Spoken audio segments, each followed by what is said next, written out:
evening guys. So ito yung bagong version natin na pinaliit natin. So itong style na to, nakabukod yung nakabukod yung machine. Pwede mong ilagay dito yung machine, yung sa ibabaw na to, yung pressurize. Tapos pwede ilagay sa loob ng bahay. Tapos provide ng drum doon sa likod kung paano diskarte. Kasi itong setup na to, foam lang to. Foam. Pero doon sa gagawin nating hulugan, foam at saka air. Foam at air to. Itong setup na to. Ayan guys. Foam at air yan. Automatic na siya, shampoo. Hindi mo na kailangan mag-refill. Ayan siya. So, i-update ko kayo pag yung yung malapit na siya matapos. Ang hulugan niya ay naka-separate. Ito hulugan niya. Yung coin box niya. So, tatlo yan. 1, 2, 3. Yung tubig, hangin, at shampoo. So, yan. Kung wala kayong pwesto, pwede nyo ilagay sa sa bakuran ninyo.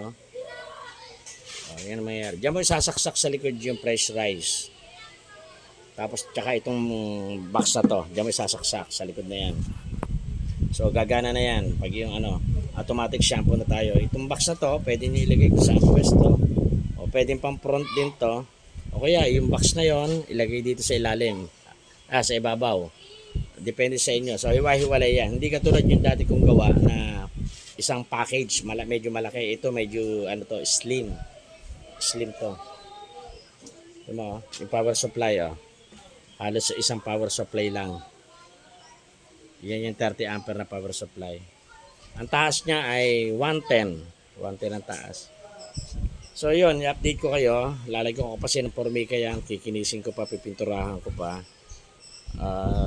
Baka malagyan na rin ng gulong. Marami akong gulong dito Yun, ito, puputol kakatang ko pa yung mga yung mga lalagyan ng coin slot. Tapos yung siya, pag hinilugan mo, meron siyang blinker. Hulugan mo yung shampoo, nagbi-blink siya. Tapos hulugan mo yung tubig, umiilaw naman siya. Pwede mong lagyan ng ilaw. Yun, para kung gabi man ang pwesto, doon na lang aasa sa ilaw. Ilang update ko kayo. So, yun ang takip niya. Parang style yung, alam mo, yung sa manukan, gano'n. Hindi na ako nag-hinges. Ikakawit na lang yun dyan. Sakto yun dyan. Tsaka dito sa taas, pag gano'n. Papasok mong pag gano'n. Tapos baba. Sarado na yan. So, lalagyan ko ng formica yan. Siguro mga Lunes tapos na to. Yan. Update ko kayo guys.